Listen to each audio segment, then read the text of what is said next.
Welcome back to the TrailBLAZER Pod. I'm your host, Faye, and each week I bring you stories of Jewish women who are trailblazers. This week's trailblazer is Jillian Gothelf, host of the Hotter in Person podcast. Ever catch yourself scrolling on Instagram and wondering, why am I doing this to myself? Yeah, same. Let's be honest, I think we all do. This episode is really just a deep, unfolded conversation about identity, ambition, and the powerful grip of social media. Jillian unpacks everything from body image and social comparison to the addictive pull of scrolling and how to break free. She shares real talk on finding authenticity in a filtered world. If you've ever felt overwhelmed by the pressure to be someone online, this one's for you. Let's dive in. And welcome to the TrailBLAZER Pod. How are you today? Thank you. I am so good. Honestly, just knowing that I had this today just made me wake up Aw, with a smile. So I'm excited thank to be you. here. I just want to share that you're one of the people that I met through social media, and I think that's interesting based on what you do. I say this a lot on my podcast, so apologies to all of you listening, but I haven't had social media for 4 years before my podcast.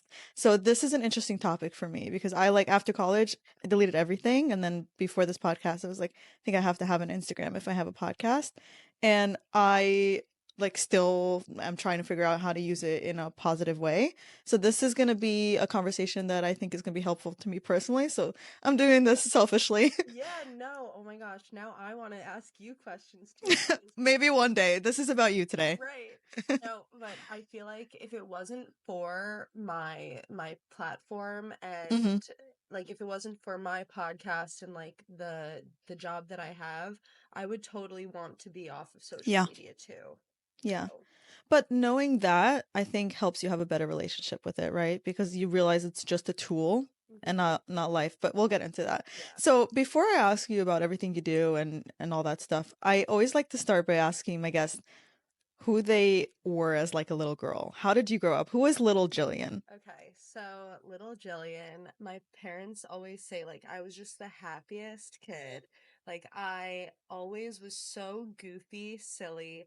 I grew up the moment I could speak, I was singing and performing Wow. for family. So I would always make a stage for myself in my house. My Oh. parents would have to tell me that they would hear me singing in my room late at night and that I needed to Okay. stop singing. Yeah. I wanted to be on Broadway so badly. I would go to every Broadway show.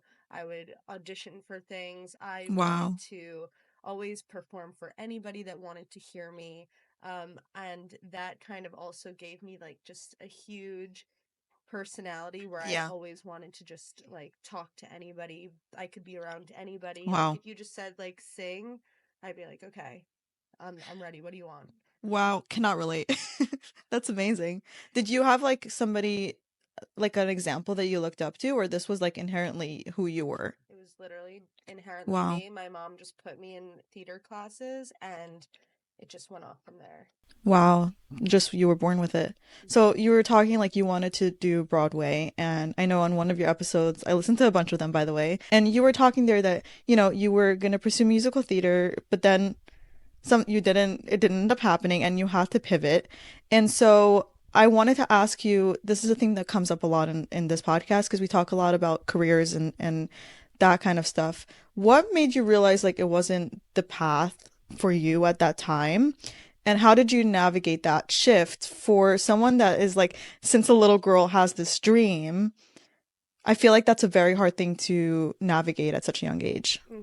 And to be honest, I feel like I'm still navigating it I love that because answer. so so when I was applying for colleges, I was thinking I'm going to go do musical theater. Yeah. I want to be a star still. I want to be on Broadway in high school.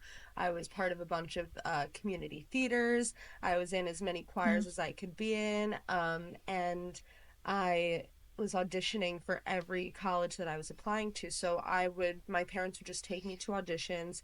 And my dad asked me, he was like, you're really going to go to school for theater? Mhm. And I was like, yeah, I'm going to be Yeah. on, yeah, of course I am. What else would I do? Yeah. And he was like, I don't know if I want to have you go to school and have you get a degree in something that you might have an unstable career Mhm. in. And I was like, that's honestly kind of true.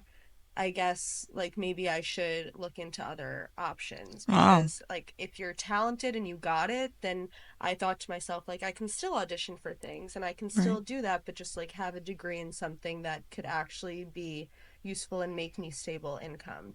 And I knew like all I knew was entertainment and that I loved entertaining people. So from that, I went into television radio producing. And also, I've always loved Spanish and I've been like I was teaching myself Spanish. Now Where I does that come from? Like, why Spanish? I'm just obsessed. I don't know. Like I just love I picked up on the language very easily and when I Wow. was learning about all the like South American cultures, I was just Mm-hmm. like I love everything Wow. that they do. Like I literally did 23andMe to find out if I was Spanish at all, which was like the funniest thing ever because And you're not. it was like, why'd you even take this test? You're obviously 100% Ashkenazi Jew. Like, it was Oh just my a God. waste, but I was just like holding on to hope. I just Yeah. love the Wow. Spanish language, and I just like it was just such an easy language for me to pick up on. I was like, why not just get a double major That's and study so Spanish cool. also? So when I was in I went to Ithaca College my first year and I studied television and radio production in like with the thinking that oh I'll become like a radio host or a TV host Mm-hmm. like and after a year at Ithaca I transferred to University of Maryland and I continued to be part of the television station. I had my own radio show. It was an Wow. entertainment radio show called Drop the Pop. And I would give like entertainment news updates every week. And I worked at a Spanish news station. So I was like still very involved in the entertainment world, but the performing and like being on stage kind of just disappeared once Mm-hmm. college started. And like, you haven't kind of delved into that since?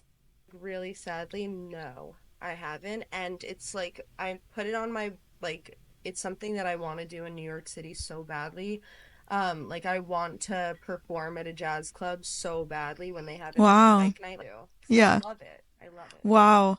So, can I ask you, like, I know you said it fell to the back burner, but did you have to make like a conscious decision to kind of put it out of your brain or it naturally happened? I know, like, I had experiences not with a dream like this, but where I thought I was going to do something and my personality is literally block it out, disassociate completely. And I'm curious if you're the same or if you have a different coping technique. Yeah, so when I was going on auditions for for every college, like some auditions were just singing and acting, and then Mm. others were singing, acting, and dancing. And when it came Wow. to the dancing portion, I was around very, very talented dancers, and I think once I saw that, I was just like, maybe I should turn to like entertainment in a different way. And I knew I didn't want to do plays. Like I knew I wanted to sing if Mm-hmm. I was going to be on stage. Yeah. So I was like, maybe I should just like be on the big screen and do the TV thing or do the radio thing. So I think that as I started auditioning for colleges and like hearing back, because some programs would only take three or four people, like three or four Right. women.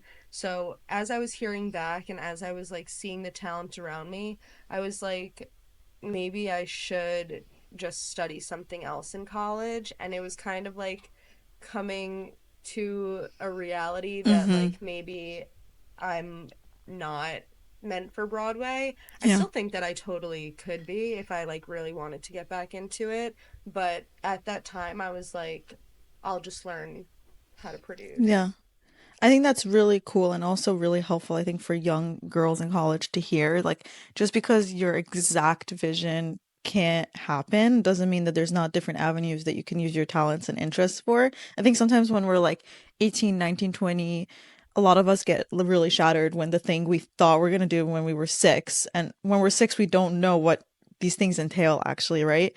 And then our whole like idea just falls apart. And some people just feel like, okay, I have to put everything that's related and associated to this like on the back burner or just forget about it. And they feel like they have to find something completely different. But I like that you kind of were like, okay, how can I stay in this industry and just take a different path? I think that's something that's really cool and like also something that I think we all can learn from. Yeah, no, I'm really glad that I was able to find another route that still made me feel satisfied Yeah. and happy, even though it wasn't what I initially thought was meant for me. Yeah. I love that. So you went to get your master's in media psychology later on. What's media psychology? Okay, so media psychology is essentially how the media, social media, any form of media really, Mm-hmm. like television, video games, like any form of media that you can consume, how it impacts your mental health. So I specifically focused on social media. Mm-hmm. I obviously had to learn a little bit about like each topic, like video games, like magazines, Right. television, like movies. I learned about all of it, but like my Wow. thesis was specifically social media's impact. So Why? I why social media? Like, yeah, what sparked your interest in that?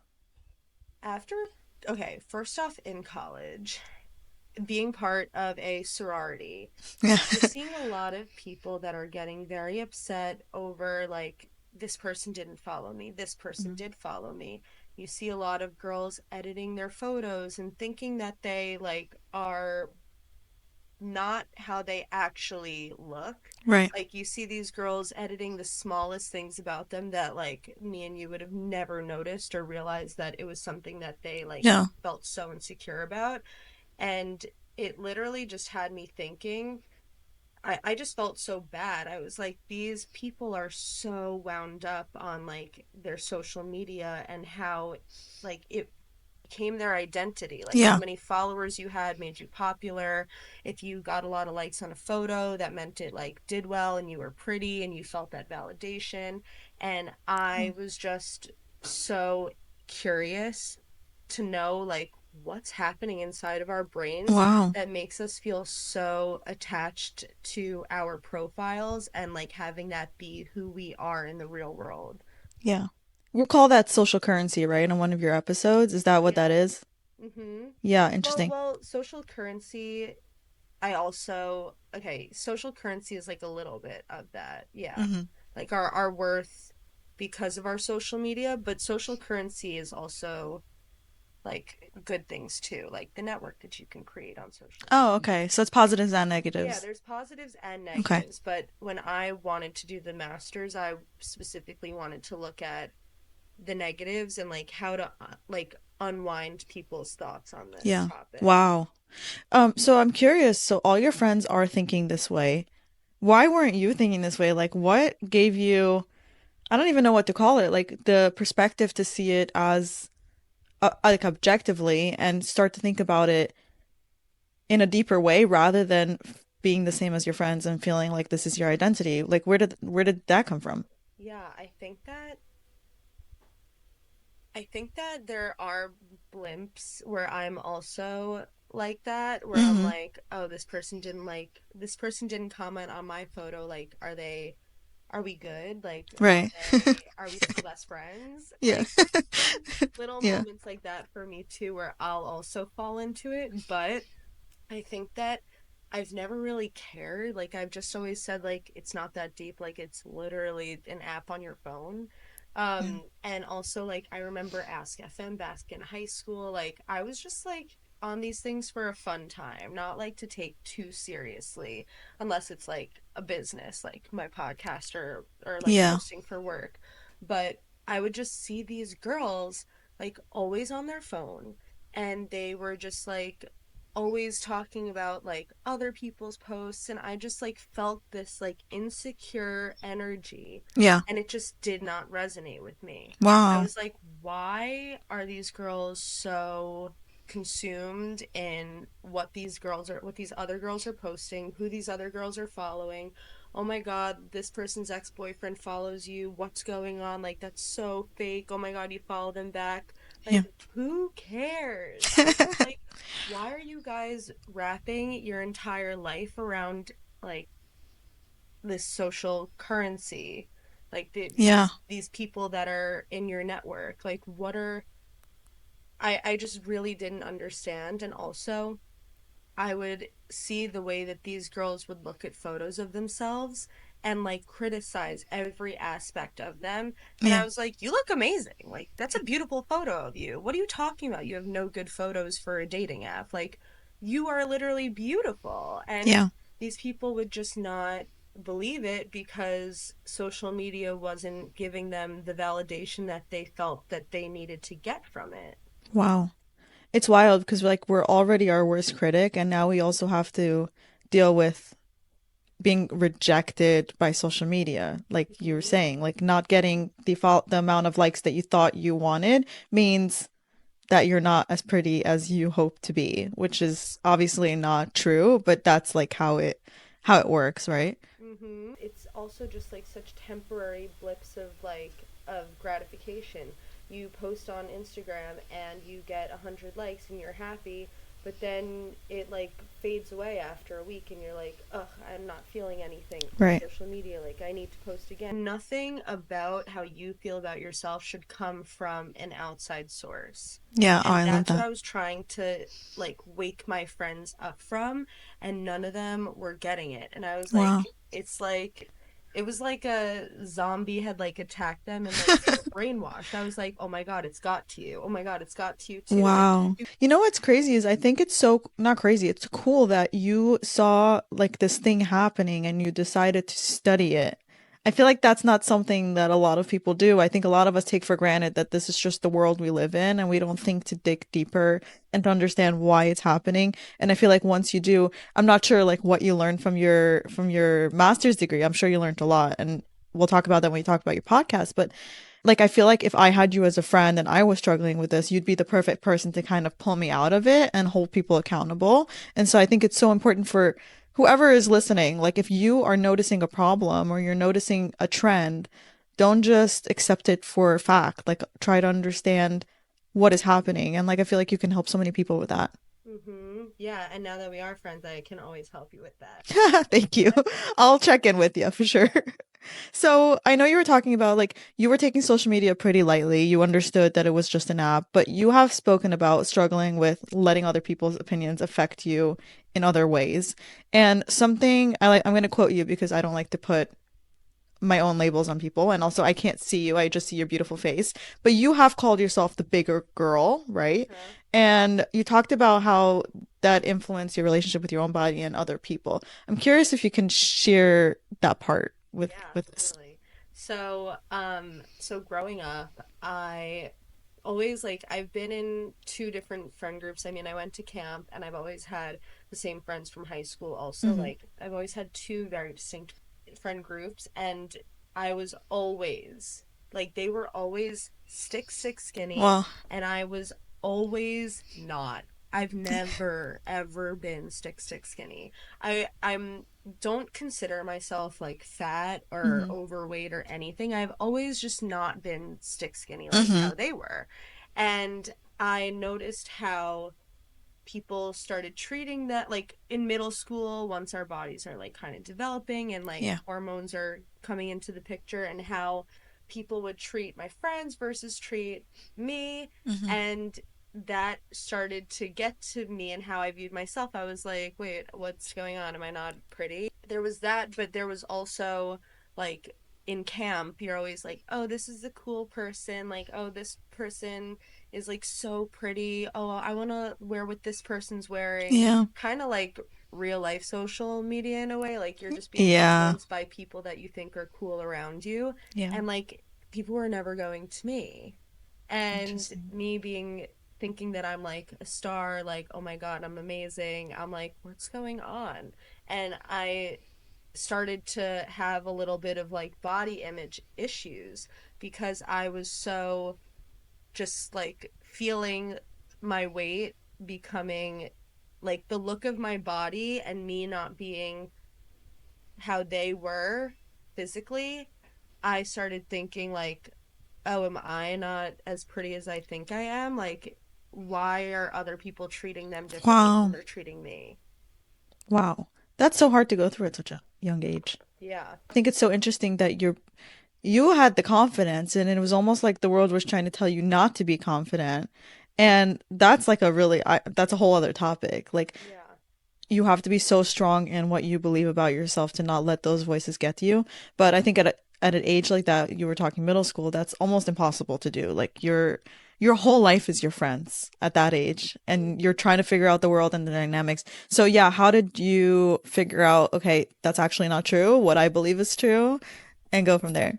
I honestly think, and it's funny because I did a TikTok video on this where I like congratulate people who have been through like an ugly phase or an awkward Oh, phase, cool. because I think that during that time where I was like super in my head about how others perceived my look and my body, I think that it sparked like a person that like I've always been very outgoing because of performing, Hmm. but I think that my personality always got others' attention. Like I was always trying to like be funny, be goofy, and Yeah. like put on a show for people and just like command the room in other ways. And Yeah. I think that because I was kind of not happy with how I looked during that time, like the middle school years, and being at camp and seeing these things happen with other girls and not me, I think that it kind of made me rely more on my personality to work and like get me the attention and like the friends Yeah. and have people talk to me. Like I just needed to like put myself out there, and Wow. I just needed to like put a smile on people's faces. I just relied so heavily on my personality to get me through those years and like keep me headstrong and be like, Yeah. I have all these people that like love being around me, Yeah. and even though it's not guys, like I still have all these people saying that like we're best friends, they love me, so Yeah. like I should put my energy into that. So I made a TikTok video congratulating people that have been through an awkward or like ugly Yeah. phase in their life, because now they've like had this glow up and they Yeah. have the personality to go along with it. Oh, they got both. Yeah, I got the like the Yeah. full The package. full package. I mean, our personalities are so much more than our looks. I think I'm 29, I'm almost 29. I don't know how old are you? I'm 27, almost 28. Okay, so we're like a year apart. I think at our age we realized that I'm not interested in being best friends with someone just because they're pretty, right? Like maybe in middle school, yes, but at this point we're looking for deeper relationships, right? But I think it's beautiful that you figured that out for yourself and you really like you worked on growing in like internally versus like externally. And I'm guessing like that's something that's sticks with you today, right? With your podcast and all the conversations you're interested in. Exactly. Yeah. I think that the people that are now the girls that have blown up are like getting the attention that they never Yeah. had growing up, and now these girls are kind of just like, wait, what happened? Right. You should do a study on that. No, right? Like all Yeah, that these would be an little things, I'm interesting. like, I want to learn more. I want to know what's going on. Yeah, that's really cool. So I'm curious, what did you said your thesis was on like the social media specifically. What did you learn from that? So, okay, so my thesis specifically was how social media impacts our self-image. I learned a lot of different things. I don't even know where to begin. I learned about like I talk sometimes about the bystander effect, and Mm, how like a group of people will kind of just like follow a leader instead of doing yeah. what they think is right. So when it comes to social media, if like everybody's unfollowing somebody, maybe they'll just like unfollow that person Mm, too, and even though the person didn't do anything to them personally. I learned a lot about like how the ads that we see on social media are geared towards us. Like we all, well, the internet can predict your next click before you even know it. Like the ads that we see are not just like yeah. random. Yeah. Everything is like very curated to you and your interests. I learned a lot about when it comes to, for example, like if you're scrolling on TikTok and it's time for an election, like social media can basically like tell you who to vote for, like Wow. without you even realizing. Wow. Like they're brainwashing you, and they want you to be brainwashed. They want you to use their apps as long as you can. If you click on somebody that's like a model and you start looking at their photo for a long time, they will continue showing you people like that person so that you can continue becoming even more insecure than you already Yeah. were, and like using social media to be that that Wow. thing for you. I guess the biggest takeaway that I learned is just social media can literally control your brain when you're looking at, like, your phone is taking thousands of photos of you when you're Yeah. using your phone. And if you're smiling at a photo, then it'll continue showing you things like that. If you make any sort of expression on your face while you're scrolling, your phone can detect that and Oh it my will God. continue showing you certain things that That's will make you crazy. feel a certain way. And it loves, like, your phone, the apps on your phone know how to keep you reeled in, and they know Mm. how to keep you coming back and wanting more. That's what I basically learned about the social media Wow. aspect.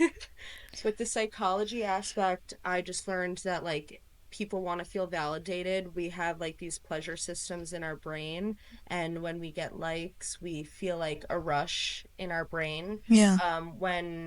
When people comment on our photos, like, we feel that rush, we are just craving that rush of dopamine, and it's addicting. It's like just as addicting as a drug addiction. So I think that people are just constantly craving that rush of, like, Yeah. pleasure that their photo did well, or like that they're cool and people are looking at their Yeah. stuff and they're getting those views. Like, when they see a number that makes them happy, like, the pleasure systems are going off, but it's so, so, so temporary. And Yeah. people are always gonna chase that feeling again. Wow. It's so scary because we live in such a virtual world right now that, like me and you, it's lovely that we can do this remotely. I would love to meet you in person, but at the same time, we don't need to go out as much and do things and be as active because we have the luxury of not. And so I feel like we're getting less of the dopamine rushes from things that are actually healthy for us. And so we need more from social media. And it's again like a self-fulfilling prophecy. Like we're on there, it does this to us, we're not getting it from anywhere else, so we keep turning back to it. It's so terrifying. Something else also, like, just you saying that reminded me, social media has become like a filler for boredom, and it Mm. is so important for our brains and us as people to experience boredom, because if we don't, then like nothing is going to be exciting to us. Oh, Like, that's such an there's important topic. yeah, there's actually like a whole book written about why people need to be bored. Wow. Do you And know the name? Because I struggle with this big time. yeah, it's called um The Power of Boredom. Oh, cool. Okay. Yeah. Easy to remember. Yeah, no, it's very easy, Yeah. but yeah, so that book, like, tells you kind of about how social media comes into play. People, I mean, also social media, like, when people are bored at night and they can't fall asleep, they look Yeah. at their phone. Like, now you're not going to be able to fall asleep for another hour because Yeah. your brain, the light from your phone is essentially like sunlight, and it's telling your brain to wake up. Yeah. Your circadian rhythm and all of Hmm. that. It's really interesting because personally, when I got rid of social media, it was because of this reason, not so much the comparison. I just found myself scrolling in my free time, and then an hour passed, and I'm like, what did I just do? And it really made me mad. I'm like, I don't know where my time just went, and that's one of the biggest reasons why I got rid of it, just to tie it back to what we were talking about in the beginning. But I do struggle big time with boredom. Like I really struggle. I have like existential crisis when I'm not doing something. And I did fine when I got rid of social media. Like the second I was bored, my fingers automatically went to open my phone and I don't have the app on there. And I'm like, Hmm. oh, I got to find something else to do. And I Hmm. did. Right. There's always something else to do or just sit there and like be with your thoughts. But I've really noticed that after. Yeah, and it's funny because I've spoken to a bunch of people that have deleted social media for a period of time.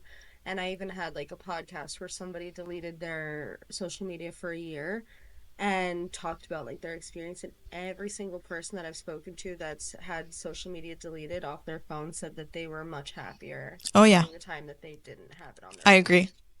Yeah. Yeah. And it's just like, just goes to show you're literally allowing your happiness to be based off of what an app Yeah. is like giving you, and that is not real happiness. Yeah. For me, it's also not just about happiness, but when I didn't have social media, let's say I went on a hike with my husband, not once did I think to take a photo because there was nowhere to post it.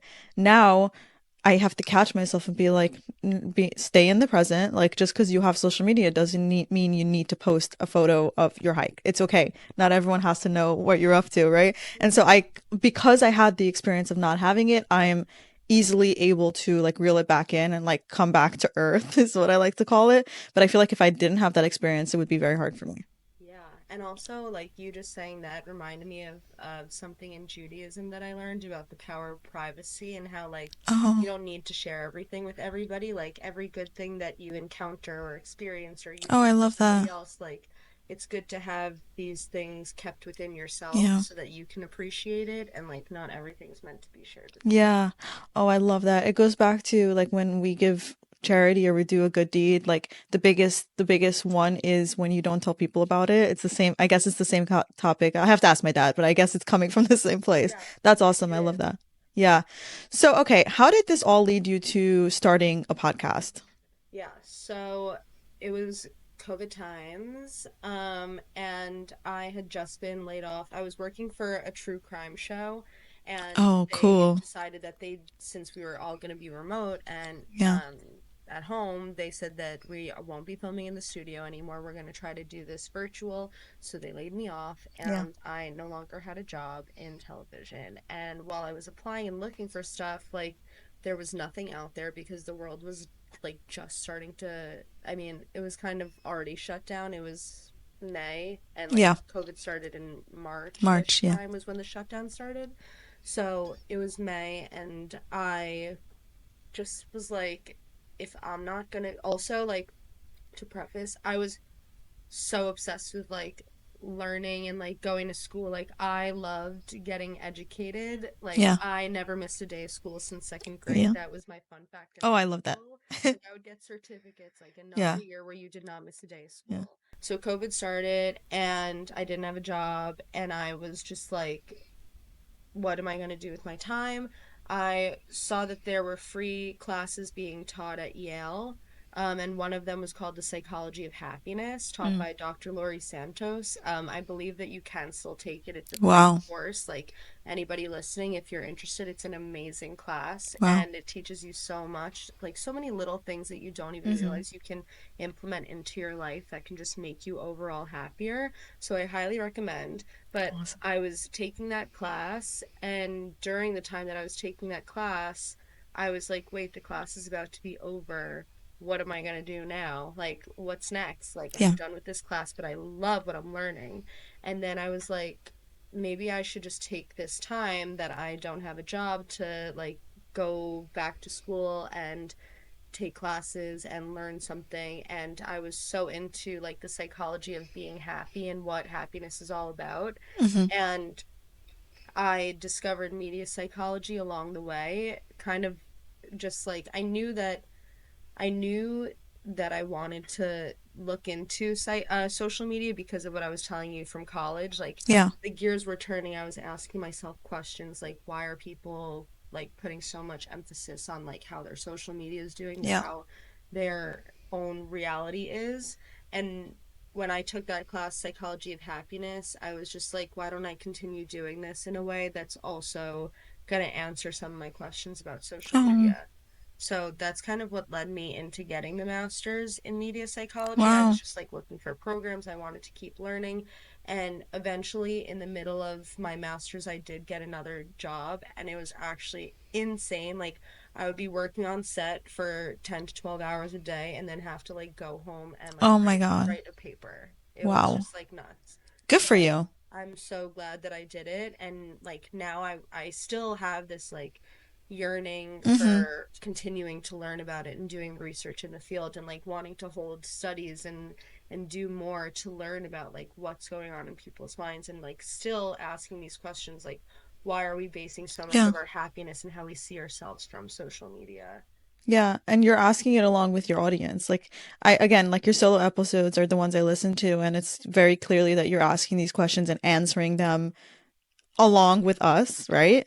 Hmm. But I'm curious, like, what are the guests that you have in your interview episodes? Like, who do you bring on and what kind of conversations do you have?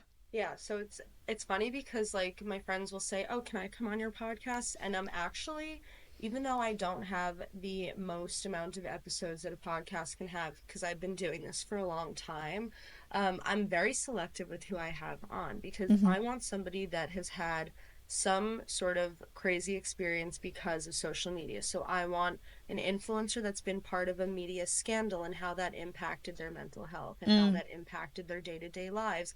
I wanted somebody that had been cyberbullied online Wow. and how that impacted their life. I wanted like somebody I've had food influencers come on to talk about like the reality and like the misconceptions that people have Wow. about being an influencer and being a food influencer. Like, do you eat all the food? Like, how, like, is your day Yeah. just like going to restaurants and eating? Like, what does an actual day look like for you? Is there like, is it a hard job? Like, people think being an influencer is easier than it's like, than it looks. Yeah. I've also had psychologists come on, like, a few years ago, I had a psychologist from NYU come on to talk about how social media is impacting the election. So Wow. that was a really interesting conversation. I've had dating experts from TV shows come on to talk about like dating in the digital age versus dating in Mm-hmm. real life, like blind dates, and how like the concept of blind dates has kind of gone away because of social media. I've had confidence coaches come on, models come on, OnlyFans creators come on Wow. to talk about like their experience on social media. It's always somebody that has like an Mm-hmm. interesting story to tell. My most recent episode, I had my friend Izzy Friedman come on. She formed this amazing community called Girls Girls Club using social media. So, like, for her, it was a very positive Yeah. experience, and it's kind of turned into a business for her. But she's created like an event space, like a community where she hosts events in Manhattan for women to come, and she says like you come alone but you like leave with friends, and Oh, that's it's like beautiful. using social media in a good way, but it's like creating a community using social media. So it could be good or bad. Like Yeah. I just want to hear about people's the highs and lows of social media and how it impacts people's lives. Wow. It sounds like you're just literally like creating a new thesis for yourself through a podcast form. And I think Literally. that's amazing. And you also have such a wide range. As selective as you are, it's covering basically all topics regarding social media, which is important instead of staying like with just an influencer. There's all different types of usage of social media, like that you brought on like a psychologist. So the name is Hotter in Person. How did you come up with that name? The whole idea behind it is like your attractiveness and your Yeah. beauty and all of that is from who you are in reality and not who you are online. Yeah. I love it. Yeah. It's very catchy and attractive, but it also has a lot of meaning behind it. And like before I even knew what your podcast was about, like when you reached out, I saw the name, I kind of already understood what your like message was. So that's always important. It's like when I see the first two words, like can I understand a little bit? So great job with that. Thank you. So you're also an associate producer at the daytime talk show Tamron Hall. Yeah. We can do a whole other episode about what that's like, but what I'm curious about is what it's like balancing between being behind the stage almost, right? Because you're not the face on the camera for that, but Mhm. then on your podcast you're in front of the screen versus behind the screen. How do you balance those two at the same time? It's really tough because like one job I'm getting paid for and the other one I need to hustle to get money for, Yeah. and because of that, I like have to give so much more time and energy to working at the show, at working at Tamron Hall, and it kind of has me sometimes put the podcast on the back burner, which is Mhm. like so sad because it is something that I think Yeah. can be such a huge, amazing like thing. I just see it in my head as like being a movement. Good. Envision And I it. know that like right now I just need to work the hours that I'm supposed to, do well at my job, grow Yeah. as a TV producer as well. So it is really hard balancing the two. But when I do have time, like I'll reach out, I live by my to-do list. So like on my to-do list I'll say like reach out to 3 podcast guests, post a TikTok, like I'll still keep it, but at Yeah. the same time, because I do a lot of interviews on my podcast, I'll reach out, like sometimes I'll reach out to long shot people. Like I'll Mhm. reach out to like Jojo Siwa, for example. and she's not answering me. Like, Yeah. she's not answering me. But I'll like shoot my shot. I'll reach out to Right. Trisha Paytas and like shoot my shot. I'll reach out to these people, and that'll be like two of my three people that I'm reaching out to for the day. And it's like, if I'm not hearing back, then like there's no episode. So I need to, the part Interesting. about the thing with the podcast is like you really need to be consistent with Mm-hmm. it. And it's so hard for me to be consistent when my job is so time consuming, Yeah. and I really can't. Like there's days at work where I'm on Zoom all day, or if Mm. I'm like producing the show, like in the studio, like I'm at the studio at 7 a.m. So I'm waking up at 6 a.m. and then I'm leaving at like 6 p.m. and I'm just like exhausted and I don't Yeah. want to like go and make a TikTok now and Yeah. like reach out to more guests. It's like very hard to do both. But Absolutely. I really do try when I can to put all my energy into my podcast. And so right now what I'm kind of doing is focusing a lot on TikTok also and making sure to post consistently on TikTok because Mm-hmm. you can post such shorter form content on TikTok and like not put as much time and energy into like Yeah. booking, making social media graphics and like Yeah. researching guests and all of that. So I do put like a lot more effort into my actual job than the podcast, even though I do look at both of them as like my job.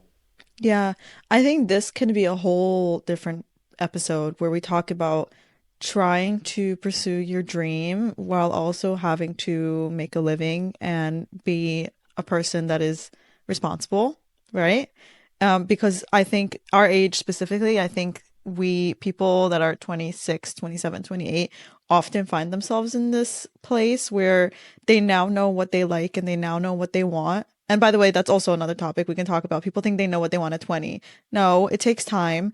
And then, but you're also at a point where you might be in a very stable job. And it's like, how do you give that up? How do you balance it? And it's the same thing. I have some women who here who founded their own businesses and they all say, I worked two jobs for 2 years. Like I did my full-time job during the day and at night I did my startup, whatever. Mm-hmm. And I think I just want to tell you, it's so like legitimate and it's so common. And I think we're all on the same page and we're all trying to figure it out. But like, I think good for you for trying to do both because not many of us do.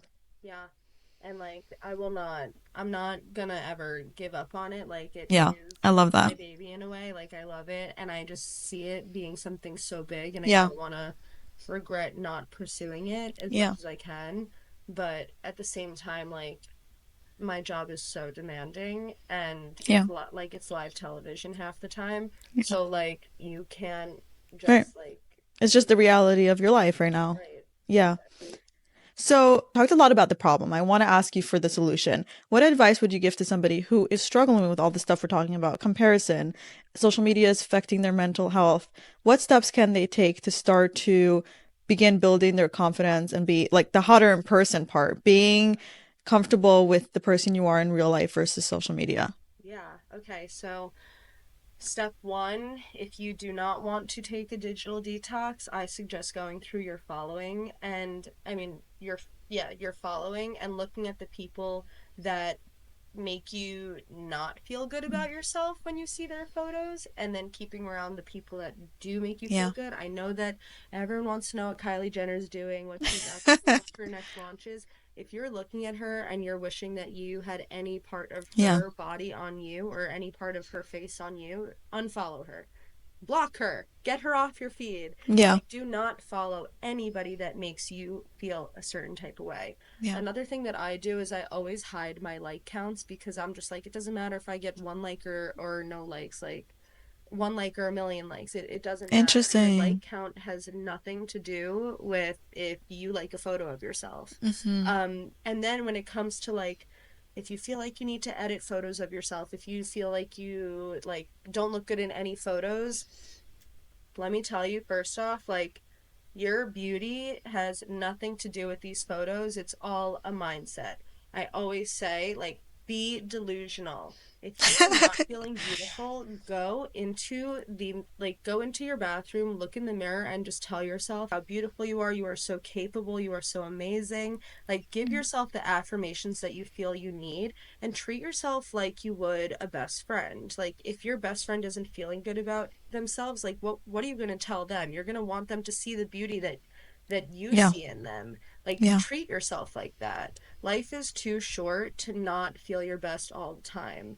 If you are struggling with your weight, act like you are the weight that you wish to be, because you cannot spend days of your life living in this like shameful mindset that like you do not look how you wish to look. Like, if you act like you look how you wish to look one day, then people are going to see you like that. Hmm. Confidence is actually delusion. It's I love it. I believe that I'm like I I see it like I don't think that I'm cocky because I can like find beauty in everybody around me, and I Hmm. love building other people up as well. And there's a big difference between cocky and Yes. confident. Yes. But I think that like if you just see yourself as like I'm beautiful and I can kill this, like if I'm single and I'm like about to go on a date, like this guy's lucky if he gets me, like, Yeah. or this girl's lucky if she gets me. Like Yeah. whatever you tell yourself, you will believe. It's like if you're on a diet, and I just made a video about this too because someone commented like I'm on a weight loss journey right now, and like do you think delusional is like being fake? And I Mm. say like when you're on a diet, you're telling yourself, okay, brownies are bad, I cannot eat that. Carrots are good, or like portion control, like I can only have this much. You're training your brain to Right. think these are the portions that you need to eat, and these are the foods that are good for you, and that you need to work out every day, or you need to do Hmm. XYZ. Like, you can train your brain to believe anything. I know that some people listening might think, like, no, I'll never believe that I look good. Like, you can. Yeah. You can train your brain to think anything if you just put your mind to it. If you want to feel good, start giving yourself affirmations, put post-it notes in the bathroom Yeah. to wake up and see like hello beautiful, like little things like that. There are so many things that you can do to help yourself have a great day and feel great if you want to. If you want Yeah. to feel good, you can. Oh, I love this. I love how like these are real actionable pieces of advice. Thank you so much for sharing that. And I think also something so important that you just said, I think women struggle with being confident because we think we're being cocky. And again, like anyone listening, go back to what Jillian just said and listen to that again. Confidence is not cocky. There's a very fine balance. So thank you for sharing that. One last question, which is what I ask all my guests. Jillian, what does being a trailblazer mean to you? Being a trailblazer is like you know that you are put on this earth to accomplish something that's just like a fire under your booty, and you know that you need to go out and do that. And like at the end of the day, even though there's things that roadblocks that may come in your way, like that mission is like always going to be on your mind, and you must accomplish it, and you can accomplish it. And Yeah. being a trailblazer is just like always putting your best effort out to reaching that goal, and not letting other people or the roadblocks get in the way of eventually reaching that goal, even though it might take longer than you think it will. Yeah. It's basically just being being a boss in your mission and what you set out to accomplish, just not letting others beat you down to it. Like, you know what you got to do, and you're going to do it no matter what. Oh, I love it. I love it. Thank you so much. I really appreciate you having you here. I love it's packed with stuff that I've thought about and wanted to talk about. And I think this is going to be so relevant for literally everyone of all ages. Like, I think we sometimes think social media affects like girls in high school, girls in college, women in their 20s. It affects everybody. Thank you so much Thank you for so joining much me. for having me. I'm so Thank glad we you. connected. Social Yes. media has done a great thing for us. It's taught Right? us I to love support that. each other. So there are good Thank things you. about it. And Thank yeah, you.